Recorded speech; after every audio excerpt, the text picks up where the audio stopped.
Shalom a todos, bienvenidos a un nuevo capítulo de Escatología Cabalística.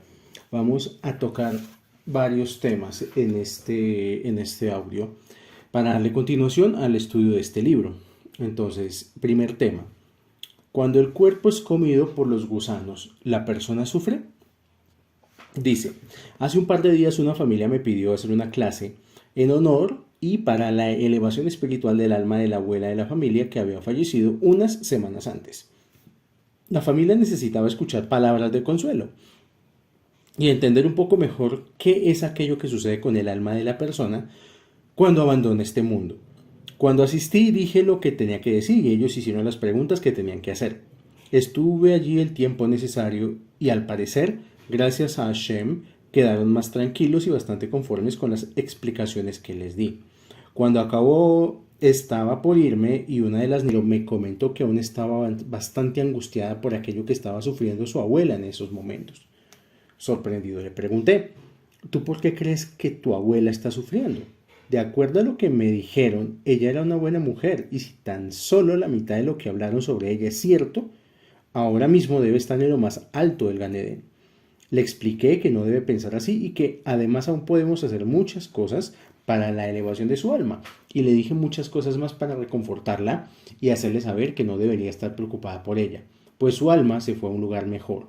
No obstante, ella me dijo en un mar de lágrimas que estuvo averiguando sobre la muerte en internet, supuestamente en sitios confiables, en los cuales la información no es manipulada. Sitios de Torah que incluso yo mismo en ocasiones visito para leer uno que otro artículo interesante. Allí encontró una cita en la cual se dice lo siguiente. Esta cita es de Job, del libro de Job, capítulo 14, versículo 22. Dice, capítulo 14, versículo 22, dice, los gusanos son tan dolorosos para el muerto como las agujas para la carne de los vivos, como está escrito, su carne se lamenta por él. Allí se decían cosas referentes a que la persona siente cada mordida de gusano como si le estuvieran clavando una aguja. Imagínenle el dolor, es terrible. ¿Qué sufrimiento y agonía deben sentir entonces cada persona, buena o mala, cuando se va de este mundo? ¡Qué horror! La muchacha estaba inconsolable y no podía parar de llorar, pues imaginaba la angustia de su querida abuela. Gracias a Hashem, pude tranquilizarla y hacerla sentir bien explicándole en otras palabras aquello que mencionaré a continuación. Le expliqué que el problema de esa cita es que le faltaba ser interpretada de forma correcta y que estas malas interpretaciones que dan aquellos que visitan este sitio surgen a raíz de descontextualizar los textos sagrados, o leerlos sin profundizar en ellos y sin entender a qué se refirieron nuestros sabios y profetas al decir aquellas afirmaciones.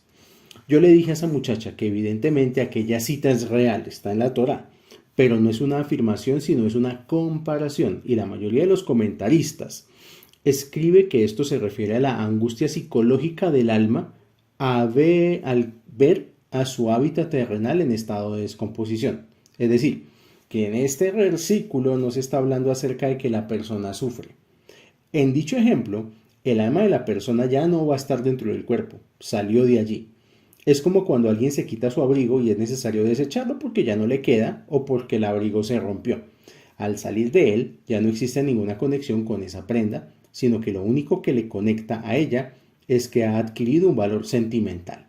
Asimismo pasa con el cuerpo, pues el alma estuvo usando este cuerpo durante tanto tiempo que le tiene cierto cariño, pero después es necesario desecharlo, y sentimos cierta nostalgia por aquel cuerpo que está siendo devorado por los gusanos. Pero el dolor no es físico, no es la persona la que está sufriendo, es solo que se siente feíto ver a aquel cuerpo con el que nos identificamos durante toda nuestra vida, pues que está siendo destruido. Metafóricamente, cada mordida de gusano es dolorosa, pero eso no significa que la persona esté experimentando la sensación de ser comida por los gusanos. El alma, pronto, después de haberse quitado estas ropas físicas, es vestida con unas ropas espirituales hechas de luz y santidad. El alma es una princesa que debe vestir bien y por eso deja de utilizar sus ropas de campesina. Imaginen ustedes un cuento de hadas en el cual una simple señorita que es pobre, marginada,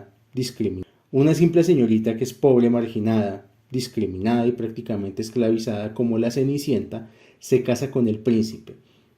Esta señorita tiene que deshacerse de sus viejas y horribles ropas, pero al ser las únicas que tenía y haberlas usado durante tantos años, ahora le duele ver cómo esa ropa es tirada a la basura.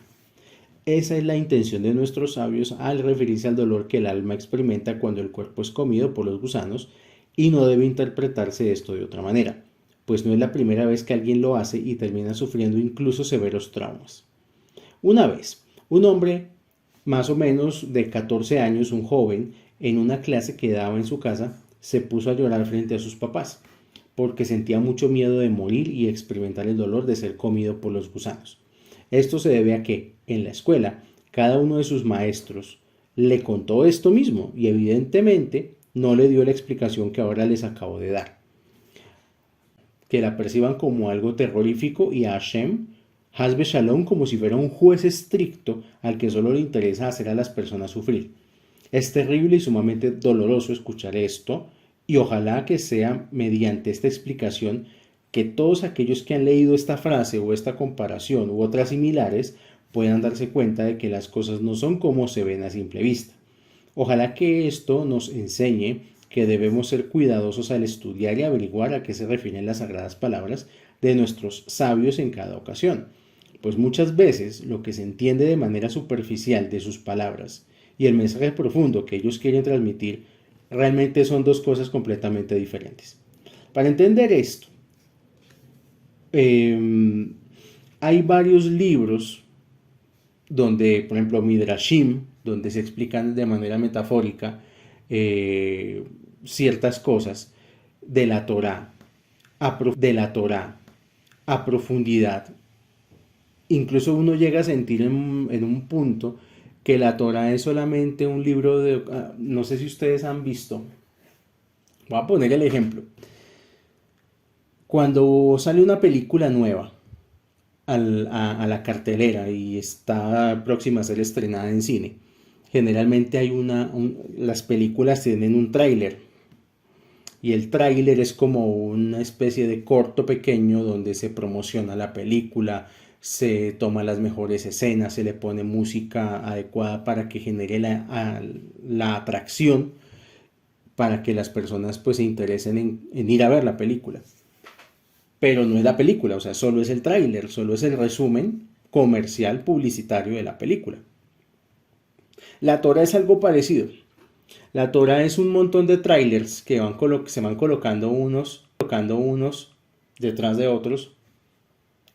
Y esos trailers hay que desarrollarlos luego con el Zohar, con el Talmud, con el Midrash, y no con la lectura pues literal de la Torah. Hay todavía corrientes dentro del mismo judaísmo, como por ejemplo los caraítas, que ellos dicen que la Torá la cumplen de manera literal y solo lo que está en los 5 libros del Pentateuco. Pero eso es un peligro también muy grande, porque por lo mismo, por no profundizar, pueden cometer muchos errores al ser tan literales en la interpretación. Es importante y es parte del ser judío y del estar en el mundo del judaísmo todo el tiempo estar generando conocimiento acerca de la Torá, todo el tiempo estar debatiendo, aprendiendo, estudiando algo nuevo, profundizando. O sea, uno no se puede quedar con lo que está únicamente en los 5 libros, que esa es la base, pero es como el tráiler de la película. No es la película en profundidad para poder entender toda la Torá completa.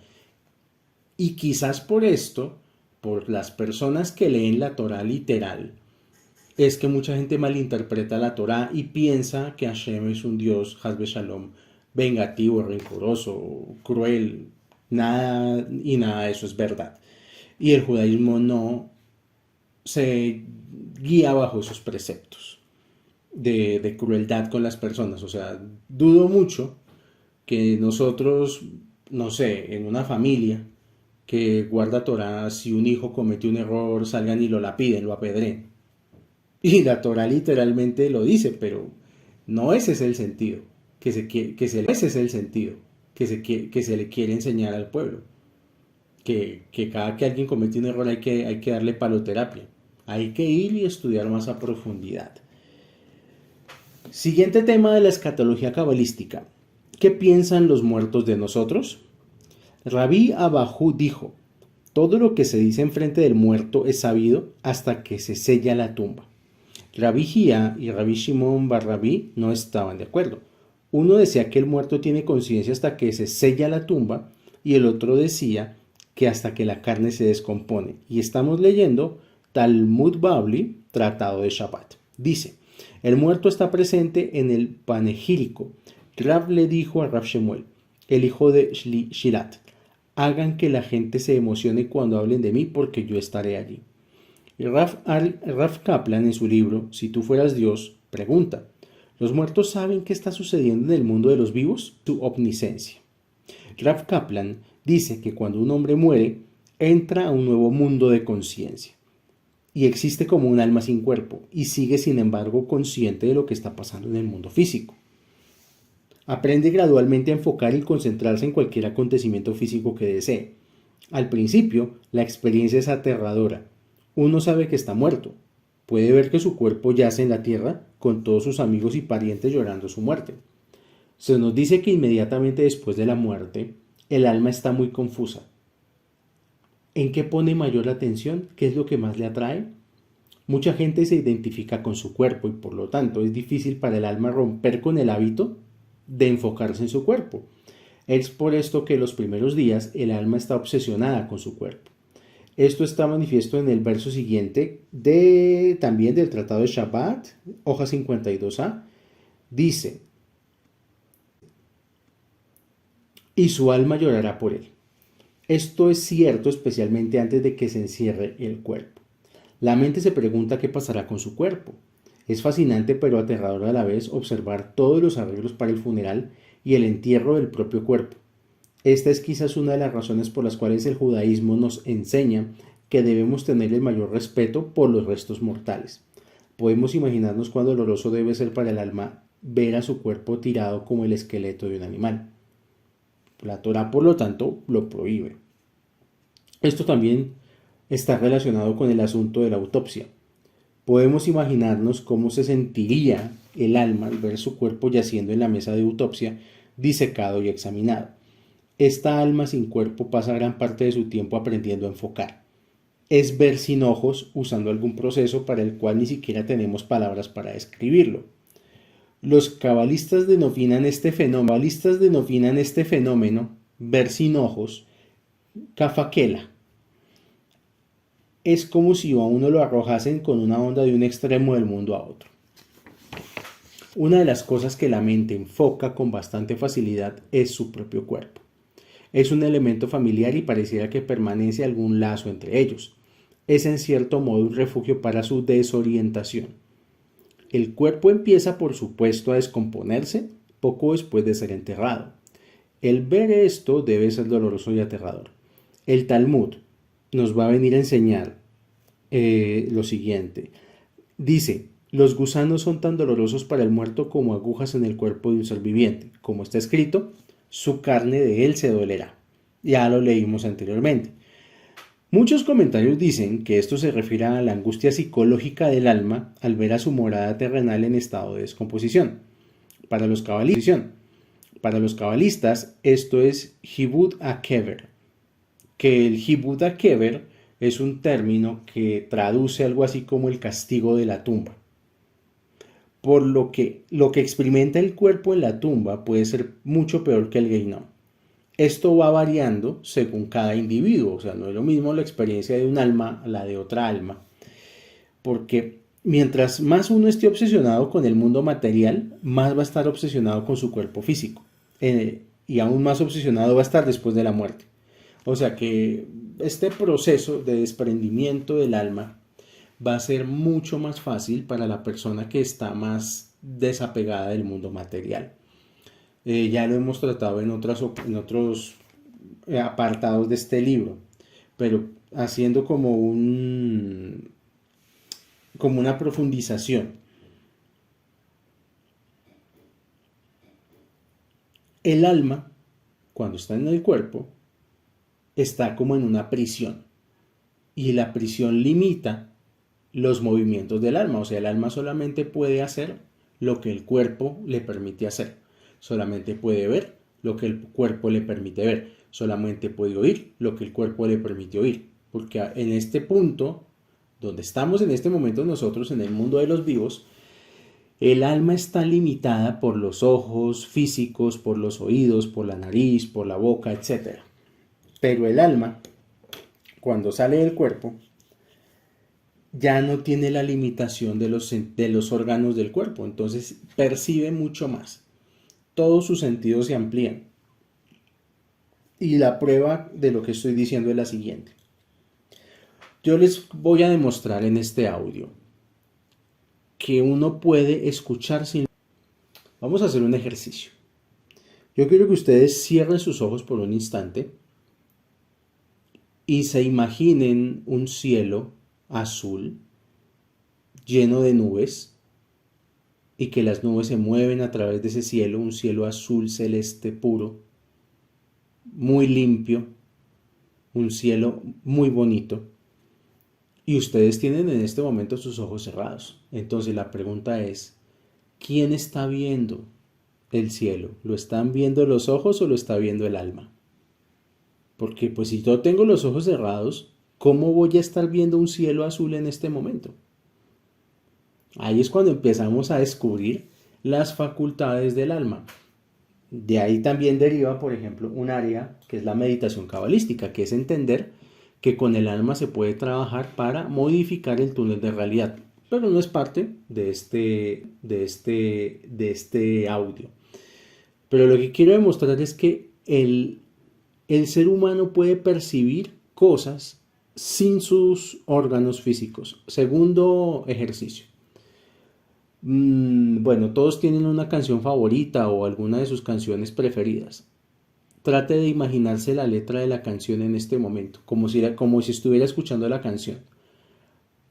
Muchos son capaces de reproducir la canción, la que sea que estén imaginando, son capaces de sentir que la están escuchando. Pero la canción no está sonando porque no hemos prendido equipo de sonido, no hemos prendido MP3, ni hemos abierto YouTube para buscar la canción. Pero sin embargo la podemos escuchar sin necesidad de nuestros oídos. Esas son pruebas de que hay un alma y que el alma tiene facultades. Ahora imagínense una persona cuando muere que sale de la prisión de sus sentidos y percibe amplificadamente la realidad. Le cuesta mucho concentrarse para entender la realidad que está viviendo. Y por eso, muchas veces el alma siente como ese impulso hacia querer regresar al cuerpo. Este impulso va a parar hasta que el alma tenga otro cuerpo. Y de eso se trata el estudio de la Torá, de eso se trata el cumplimiento de las misbot de la Torá. Nosotros cuando cumplimos misbot es para eso, para que rápidamente nuestra alma tenga una vestimenta y no tenga que extrañar el cuerpo físico. ¿Cuáles son las almas en pena? Entonces, las almas en pena son las almas de personas que toda su vida se dedicaron únicamente al trabajo físico, a lo material, pues, y cuando llegaron al mundo espiritual el alma quedó literalmente desnuda en esa realidad tan extraña que es nuevamente experimentar el hecho de no tener cuerpo físico. Entonces, pues cada uno, de acuerdo a su esfuerzo espiritual en vida, va a tener una experiencia diferente en el otro lado. También lo había dicho en algún audio anterior que muchas veces esto hace que las personas tengan dificultad en su agonía. O sea, muchas personas su agonía es dolorosa.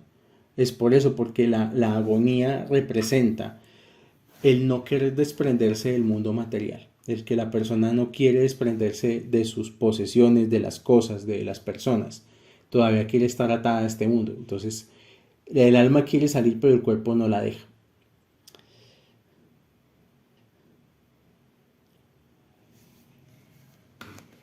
Por lo cual, para aquel que lo material era todo, Este deterioro del cuerpo es terriblemente doloroso. Por otra parte, aquel que estaba sumido en lo espiritual no se preocupará mucho del destino de su cuerpo.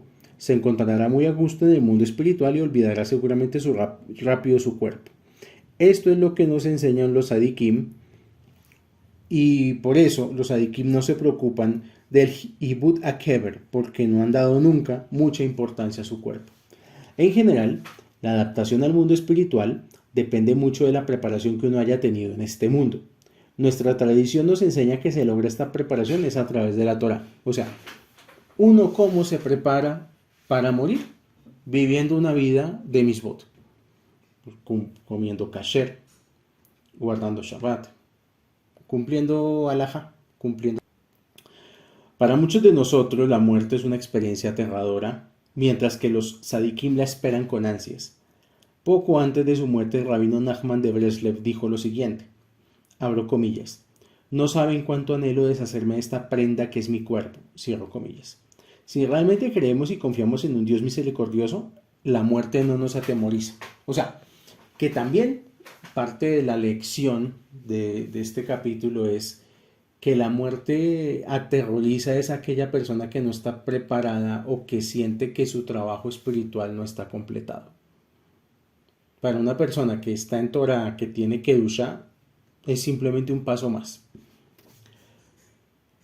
Aprendemos de las enseñanzas del Rab Kaplan dos conceptos muy importantes. Concepto número 1. Los muertos, al estar unidos con Dios, están conscientes de todo aquello que ocurre en este mundo y carecen de las limitaciones físicas que caracterizan a los vivos. Número 2.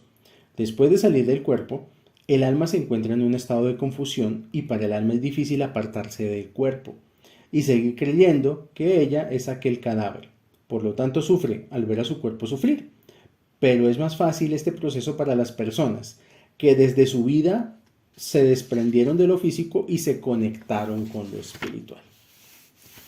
Siguiente tema de la escatología cabalística de este audio. ¿De qué se alimenta el alma en el más allá? En el más allá las almas se alimentan de la luz divina, y cuando sea el día de la resurrección de los muertos, aquellas almas regresarán a este mundo y entrarán nuevamente en sus cuerpos, y a causa de la intensidad de aquella luz con la que el alma brillará, los cuerpos de aquellas personas se iluminarán y brillarán con una gran intensidad. Esto está en el Zohar, Tomo Vayera, Pasuk 393. De alguna forma lo que comemos influye directamente sobre lo que somos. La comida que consumimos se convierte en una extensión de nuestro cuerpo. Y eso mismo pasa con nuestra alma. Cuando la persona realiza en esta vida buenas acciones, se alimenta de la luz y de la energía de aquellas acciones y brilla con un fuerte resplandor. Pero cuando comete faltas y hace el mal, también se alimenta de la oscuridad de aquellos pecados y su luz se opaca. La Torah incluso hace un énfasis muy importante en tener mucho cuidado con lo que comemos. Por eso hay un capítulo gigante de lo que es el servicio sagrado que se le conoce como el kashrut, y es el tener unas reglas alimenticias que pueden ir desde lo más básico, que es no comer cerdo, no mezclar leche con carne, tener cuidado con esa mezcla,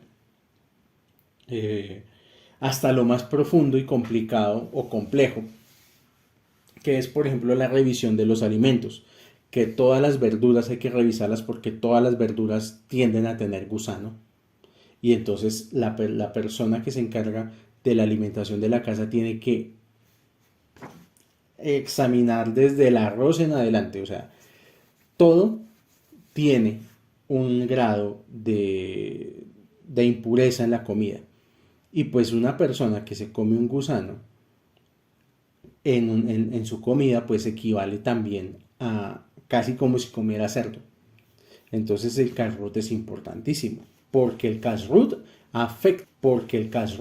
afecta el alma. O sea, va de vía doble. El alma se afecta en este mundo de dos maneras, según nuestra vida espiritual y según lo que le damos al cuerpo físico. ¿Qué pasa en el más allá? Después de la vida, cuando el alma regresa al cielo, se alimenta del resplandor divino y por ende se ilumina de una forma indescriptible. Es por esto que, en el día de la resurrección de los muertos, cuando las almas retornen a sus cuerpos, a sus estuches originales, trascenderán las barreras y las limitaciones de aquellos cuerpos hasta y harán que parezcan transparentes como si fueran cuerpos de cristal e irradiarán una luz celestial muy peculiar. Estas son profecías directamente relacionadas con el Zohar cuando venga la restauración del mundo, que los cuerpos ya no van a ser ni 100% físicos ni 100% espirituales, sino que van a tener un intermedio, van a ser 50% físicos y 50% espirituales. Y la forma de determinar eso es que la nueva morfología del hombre nuevo que venga después de la rectificación del mundo es parecida al cristal. Cuando la persona está en el vientre de su madre, se alimenta mediante el cordón umbilical. Es por allí que al bebé le llegan los nutrientes necesarios para poderse desarrollar y crecer. Cuando salimos de este mundo y llegamos al mundo en el que nos encontramos ahora, dejamos de ser alimentados de esa forma y ahora es mediante la boca que podemos introducir el alimento a nuestro cuerpo y hacerle llegar la energía que necesitamos para subsistir.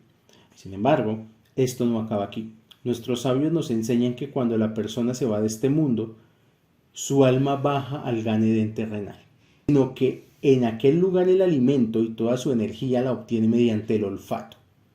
Yo no sé si ustedes sabían, pero cuando hubo el pecado original, el que llaman el pecado original, del árbol del conocimiento del bien y del mal, el único de los 5 sentidos que no pecó ni en Adán ni en Java fue el olfato.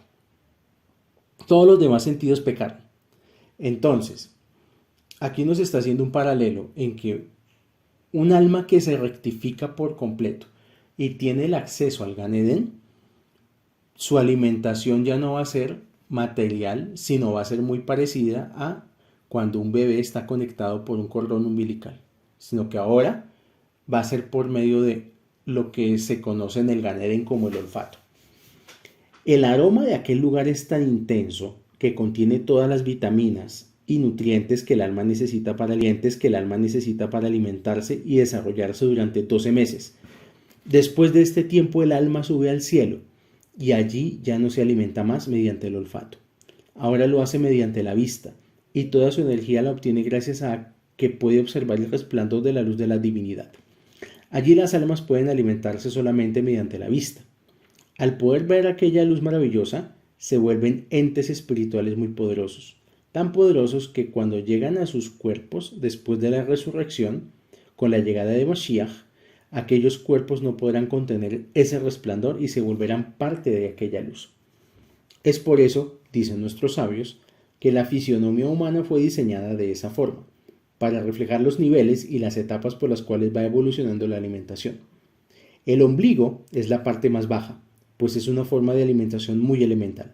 Sin embargo, muy por encima del ombligo está la boca, lo que representa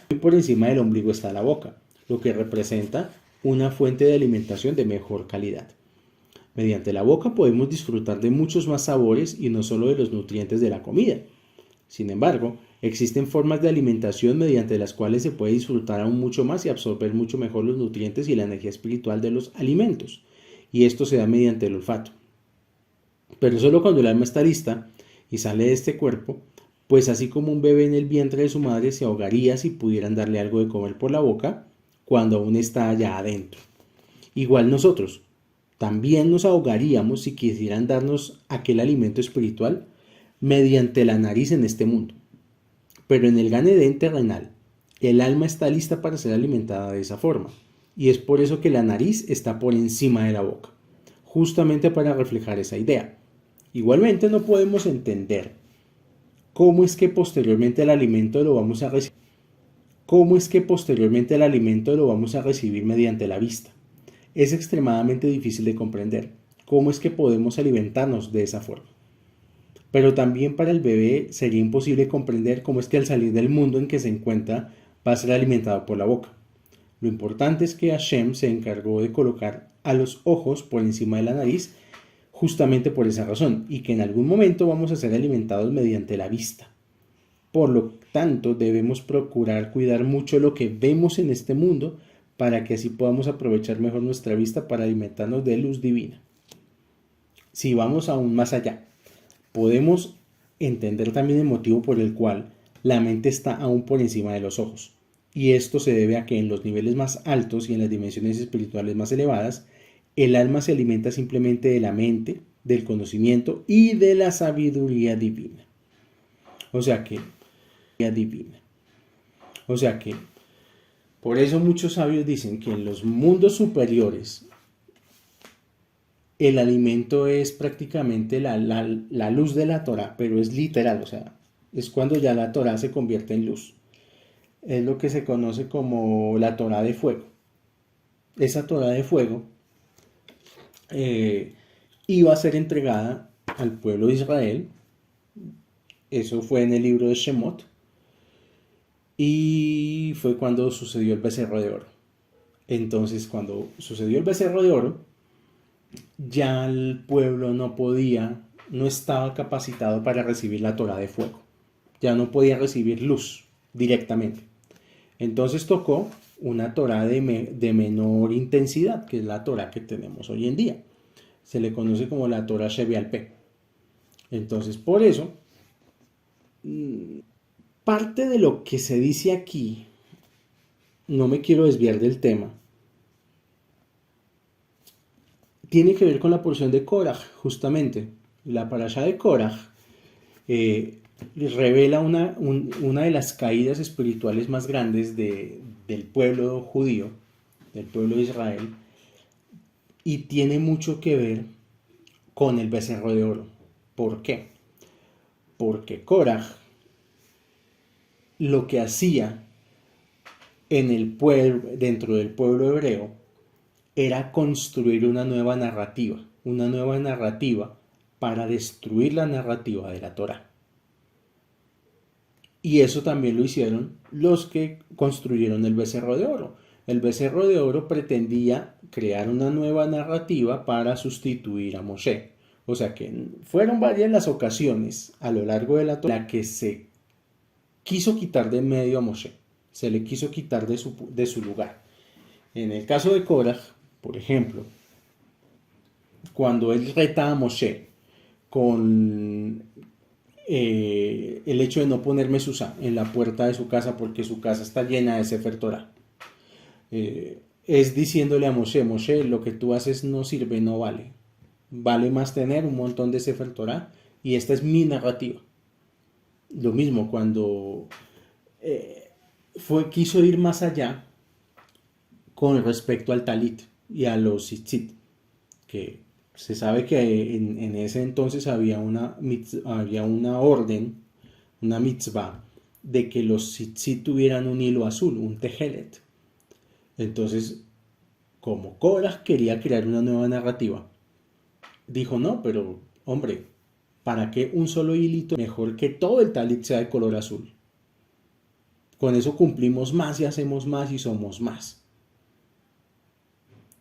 Pero claramente estaba yendo era en contra de la narrativa que Hashem le entregó a Moshe a través de la Torah. O sea, hay que tener mucho cuidado de hecho porque hoy en día hay mucha gente que está impregnada de la energía de Korah, que van creando su propia narrativa, incluso fuera mismo de la Torah. Ahora mismo en el mundo está sucediendo eso, está sucediendo que le quieren cambiar la historia y la narrativa a toda la humanidad en conjunto. Y por eso se quieren imponer a la fuerza narrativas de género, narrativas abortistas, reescribir la historia, no como lo que sucedió, sino como lo que quieren contar como la historia oficial. Entonces ahorita estamos en una batalla cultural. Y tan estamos en una batalla cultural que nosotros los que guardamos Torah estamos totalmente opuestos a lo que están haciendo en el mundo. O sea, y eso también está en la Gemara. La Gemara dice que los tiempos del Mashiach, una de las señales de que estamos en los tiempos de Mashiach es cuando el mundo vaya totalmente opuesto al pueblo judío. Y en eso estamos. Y por eso continúo diciendo, las misbot nos conectan con la luz divina, iluminan nuestras almas y les dan energía y vitalidad. Las misbot, la Torah y las buenas acciones son ese alimento mediante el cual el alma se nutre, incluso aquí en este mundo. Cuando se va al más allá, es cuando cosecha aquellos deliciosos frutos que sembró en este mundo. Cada buena acción que acumuló la persona ahora la puede disfrutar en el más allá. Escuché una vez que el alma, cuando se va de este mundo y antes de llegar al Gan Edén terrenal, sigue deseando la comida y la bebida, sigue sintiendo hambre y sed, pero ahora ya no tiene un cuerpo mediante el cual comer o beber. Sin embargo, existe una forma de hacer que ese alimento pueda ser consumido por aquella alma y es convirtiendo aquel alimento en uno espiritual. Esa es la razón, por ejemplo, cuando la gente bendice antes de comer, para poder seguir llevando ese sabor, por así decirlo, al mundo de las almas. Seguro te preguntarás, ¿cómo se hace eso? La respuesta es la siguiente. Cuando las personas que estamos aquí en la tierra decimos una bendición por un alimento y nos lo comemos, estamos extrayendo la parte espiritual de ese alimento, con lo cual nutrimos nuestra alma, pero también, si aquella verajá la decimos en honor a alguna persona fallecida, le estamos convirtiendo aquella comida o bebida en algo espiritual de lo cual sí puede disfrutar y sí puede comer o beber a pesar de no tener un cuerpo.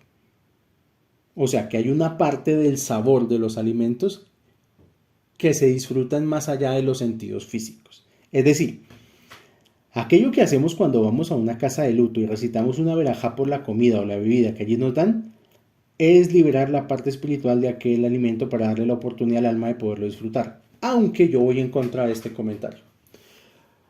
Cuando uno está en un velorio que tocó porque fulanito falleció y toca ir a visitar a la sala de velación y a saludar a la familia. Beber en las salas de velación, está prohibido comer y beber en medio de esa energía. O sea, se tiene que guardar un estricto ayuno, ni siquiera agua, porque todo lo que está ahí rodeado, todo lo que rodea una sala de velación o un cementerio, por ejemplo, se le conoce como tumá, es una impureza muy grande. Y si a una persona se le da por tomar tintico al lado del cajón, se está tomando toda la tumba del cadáver. Hay que tener mucho cuidado con eso. Aquí yo sí particularmente voy en contra de este comentario. Quiero cerrar este audio con una última enseñanza. No tiene nada que ver ahorita directamente con escatología, sino con una enseñanza que tiene que ver con la porción de Korah. Cuando uno estudia esta porción es sumamente compleja, porque no es como la gente la pinta. De hecho, la mejor Torah de todas para poder estudiar esta porción es la Torah con Rashi, con los comentarios de Rashi. Y aún así, la Torah con Rashi dice que la mejor forma de entender la porción de Korah es con el Midrash. ¿Y por qué digo esto? Porque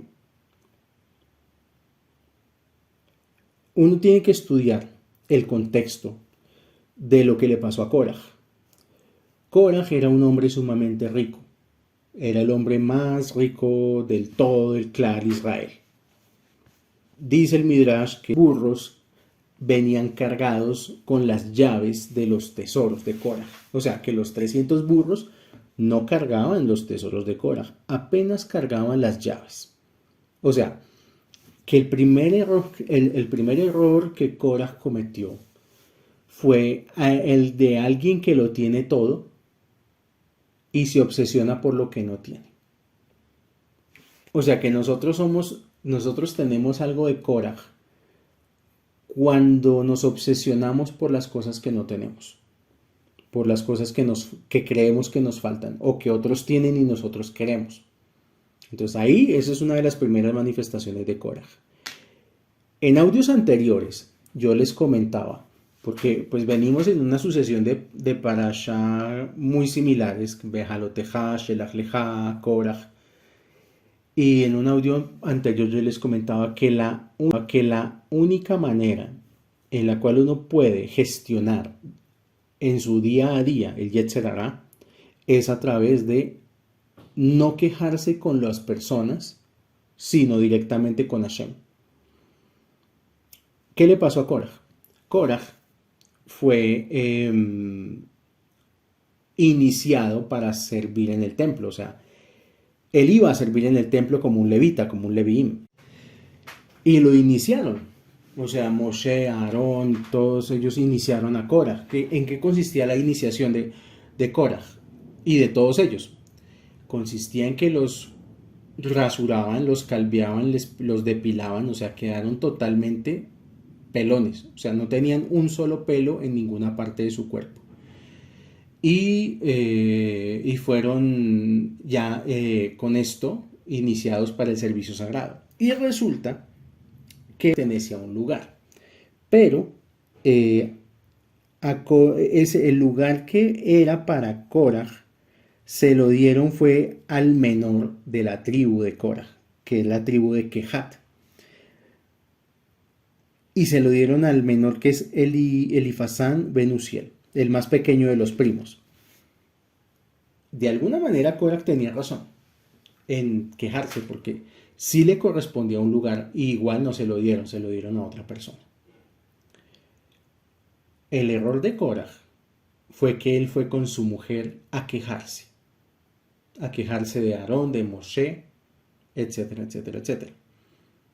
Y el error de la esposa de Korah fue seguirle la cuerda a Korah y decir, sí, tú tienes la razón, tú eres más que Moshe y que Aarón, ellos que se creen, ¿Por qué estoy diciendo esto? Porque usualmente en la porción de Korah se le echa la culpa de lo que le pasó a Korah a la mujer de Korah. Usualmente los comentarios de la porción semanal son esos, que la culpa la tuvo la mujer. Pero eso sería injusto, sería machista, sería patriarcal, si se quiere, que este hombre comete todos estos errores y lleva a la muerte un montón de gente y que la culpa fue de la mujer únicamente. No, no es verdad. También Korah tuvo la culpa. O sea, y la porción de Korah nos va a mostrar un paralelo de dos parejas completamente diferentes. Por un lado, está la esposa de Korah, que la esposa de Korah era igual a él, igual de ambiciosa, igual de codiciosa, igual de soberbia. Y luego está el otro tipo de hogar, el de la esposa de On Ben Pelet, que On Ben Pelet era uno de los que se iba a rebelar con Korah. Y resulta que este hombre, On Ben Pelet, también fue a su casa y le comentó a su esposa lo que pensaban hacer, y la esposa le dijo, oiga, no, ¿usted cómo se le ocurre irse a rebelar contra Moshe? ¿Qué es lo que les pasa a ustedes por la cabeza? ¿Los dejaron caer cuando chiquitos o qué? Usted no va para ninguna parte. Yo soluciono esto. Y la esposa de On Ben Pelet impidió que su esposo fuera a ser parte de la rebelión de Korah. Por lo tanto, la esposa lo salvó. O sea, él se salvó de la muerte que Hashem luego les propinó a estos rebeldes, parte de la rebelión de Korah. Por lo tanto, la esposa lo salvó. O sea, él se salvó de la muerte que Hashem luego les propinó a estos rebeldes cuando abrió la tierra y se los tragó la tierra. Lo que la Torah nos está enseñando aquí también es una lección para las parejas. Lo que nos quiere decir la Torah es que las parejas se juntan por afinidad de forma. O sea que como dice un dicho, muy bien dicho, cada tiesto con su arepa. Muchas veces una persona se queja de la pareja que tiene, porque mi pareja es así y es asá, porque no me gusta como es mi pareja. Pues lamento decirles que la Torah dice, no yo, es la Torah, que todo lo que es mi pareja de alguna u otra forma está en mí y todo lo que soy yo de alguna u otra forma está en mi pareja. Ben Peret y su esposa eran igual, también de piadosos, de respetuosos, y al final uno se va convirtiendo en la pareja que uno tiene. Esto es difícil de explicar porque para esto tiene uno que llegar incluso a Alajá y tiene uno que ir al Mishneh Torah. El Mishneh Torah del Rambam es todavía más duro todo con respecto a esto. Porque cuando uno va a leer la Alajá del Mishneh Torah, que tiene que ver sobre todo con las responsabilidades matrimoniales, o sea, la Alajá matrimonial, según el Mishneh Torah, se compone solamente de dos cosas. Se compone de dinero y de sexualidad. Esas son las obligaciones de una pareja. Obligaciones relacionadas con mantener un hogar económicamente y obligaciones de cohabitar con la pareja en intimidad. Y hay mucha gente que me pregunta con mantener un hogar económicamente y obligaciones de cohabitar con la pareja en intimidad. Y hay mucha gente que me pregunta, ¿y el amor? ¿Dónde está el amor? Lo siento, la halajá no menciona todavía esa parte. Y generalmente las obligaciones, según el Mishneh Torah, van más sobre el hombre que sobre la mujer. O sea, es el hombre el que tiene la obligación de mantenerla a su esposa económicamente bien. Y también es su obligación cohabitar con ella en la intimidad. Y ahí se van configurando toda una serie de relaciones entre esposo y esposa. Y su energía se va nivelando. La energía del esposo se parece a la energía de la esposa. La respuesta es que no. En el fondo son tal para cual. Pueda que sea difícil de aceptarlo. Muchas personas dicen, no, pero si es que ese tipo la hace sufrir. Pueda que sí, pero si la hace sufrir es porque ella no es una sadek. ¿Por qué? Porque si vamos al Mishneh Torah, que son obligaciones puntuales, nada emocionales, un sadikim, que estudia el Mishneh Torah, se casa y ve que su esposo o su esposa, en el caso del sadikim, ve que su esposa es una mala esposa y que con esa esposa se va a ir al infierno, la divorcia inmediatamente. O sea, un sadik no se pone con medias tintas. O sea, contigo me voy a ir al pozo, me divorcio, punto. ¿Por qué muchas parejas tóxicas no se divorcian? Porque no son sadikim, porque no han llegado a ese punto de comprensión de la realidad y porque se corresponden en afinidad de forma, el uno con el otro. Es así y así lo dice la Torah a través de la porción de Korah. Entonces, una de las lecciones que nos debe quedar es aprender a tomar lo mejor y no lo peor de la pareja que tenemos. Es eso, aprender a tomar lo mejor, no hacer lo que hizo Korah.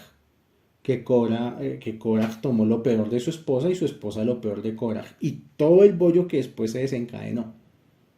Si la esposa de Korah, en lugar de seguirle la cuerda con sus estupideces, con sus teorías locas, lo hubiera corregido, pues a Korah no le hubiera pasado nada y al pueblo tampoco. Y Rashi dice en esta porción, Hachmot Nashim Banet Zabetach Beivelet Beyadeja Tehershenu. Dice aquí, una mujer inteligente construye un hogar y una mujer tonta con sus propias manos lo destruye. ¿A qué se refiere esto? ¿Qué es una mujer santa o una mujer inteligente? No es una mujer espiritual. Una mujer inteligente, una mujer santa, es una mujer que tiene bajo control a su marido, aunque suene feo decirlo, pero es así. Una mujer virtuosa no es una mujer que flota espiritualmente, que se sabe la Torah de pe a pa. No. Una mujer virtuosa es una mujer que ha sabido atajar a su marido y tenerlo bajo control. Y una mujer necia es todo lo contrario, una mujer que no controla a su marido. Esas son las lecciones y pues me pareció interesante compartir esta parte de la porción de Korach porque pues no es lo común. No es lo común de la historia de Korach, no es lo común de la historia de Korach, de que reta a Moshe, que Moshe le dice que no, que espere, que esperemos al otro día, que guarde tantico y que luego Korach no se aguanta y al día siguiente el Ketoret y ya se abre la tierra, ¿no? Me pareció interesante llegar a este análisis y podérselos compartir, porque de la santidad de un hogar depende todo lo demás en el mundo. De hecho, pues tanto es así que las peores personas que han pasado por la humanidad han salido de algún hogar, han salido de alguna familia y fueron formados en familias tóxicas o en familias destructivas.